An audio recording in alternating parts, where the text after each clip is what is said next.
নমস্কার বন্ধুরা, আজ আমি আপনাদের সামনে একটা নতুন গল্প নিয়ে হাজির হয়েছি। গল্পটির নাম হচ্ছে সাপ রাজপুত্র।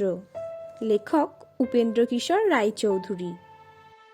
এক রাজা ছিলেন, তার নাম ছিল শূরসেন। রাজার পুত্র না থাকায় তাহার মনে বড়ই দুঃখ ছিল। সেই দুঃখ দূর করবার জন্য তিনি অনেক দান ধ্যান করতেন, অনেক যাগযজ্ঞও করলেন। তাহার ফলেই শেষে তাহার একটা পুত্র হইল। কিন্তু সে সাধারণ লোকের ছেলেপিলের মতো নয়, সে একটি ভীষণ সর্প, যদিও মানুষের মতো কথা কয়। রাজার মনে দুঃখে বললেন, হায় হায়, এই সর্প লইয়া আমি কি করিব? ইহার চেয়ে যে পুত্র না হওয়াই অনেক ভালো ছিল। কিন্তু সাপ সে কথা ভাবিল না। সে রাজাকে বলিল, বাবা, আমার চূড়াকরণ উপনয়ন করাইলে না? আমার হাতে খড়ি দিলে না? বেদ পড়াইলে না? তাহা হইলে যে আমি মূর্খ থাকিয়া যাইব। রাজা আর কি করেন, তিনি ব্রাহ্মণ ডাকিয়া সব করাইলেন। সেই সাপ তখন দেখিতে দেখিতে সকল শাস্ত্র শেষ করিয়া মস্ত বড় পণ্ডিত হইয়া উঠিল।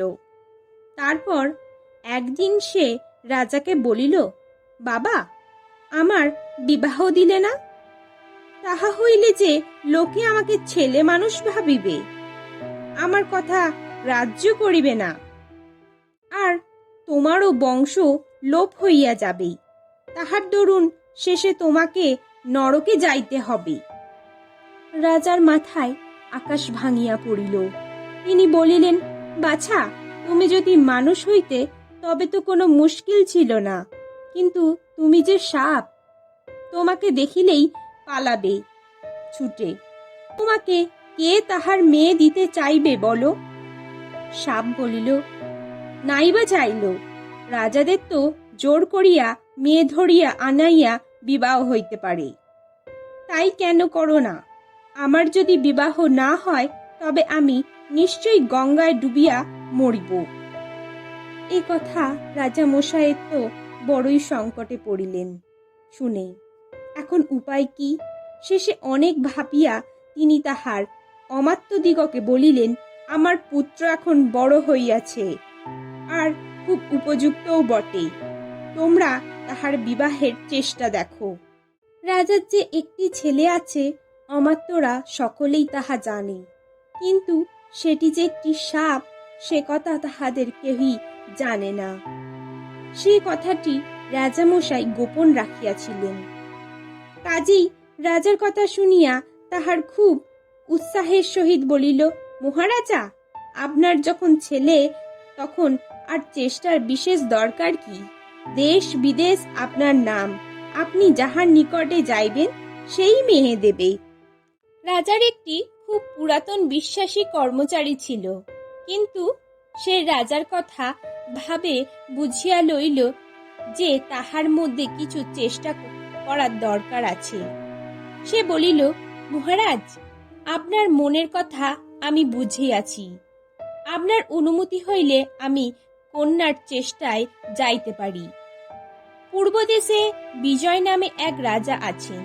তাহার রাজ্য, ধন, লোকজন, হাতি ঘোড়ার সীমা নেই। তাহার 8টি মহাবল পুত্র আর ভোগবতী নামে সাক্ষাৎ লক্ষ্মীর মতো একটি কন্যা আছে। সেই কন্যাই আপনার বউ হইবার উপযুক্ত।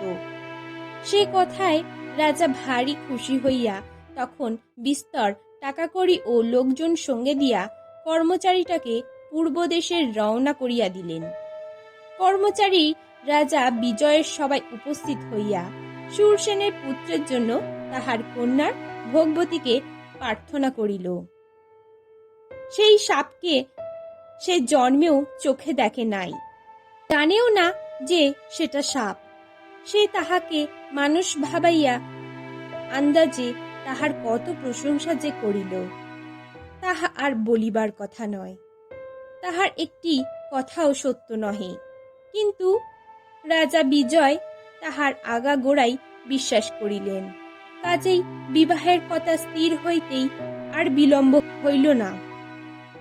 তারপর আর দু একবার লোক আসা যাওয়া করিলেন। বিজয় এ কোথাও রাজি হইলেন যে বর বিবাহ করিতে আসিবেন না, নিজের অস্ত্র পাঠাইয়া দিবেন, তাহার সঙ্গেই কন্যার বিবাহ হইবে। ক্ষত্রিয়দের মধ্যে এইরূপ ঘটনা ঢের হইয়া থাকে। কাজেই তেমনি করিয়া কিছুদিনের মধ্যেই ভোগবতীর বিবাহ হইয়া গেল। কেহই জানিল না যে সে বিবাহ একটা সাপের সঙ্গে হইয়াছে। ভোগবতীও তাহা জানিল না। সে শ্বশুর বাড়ি গেল।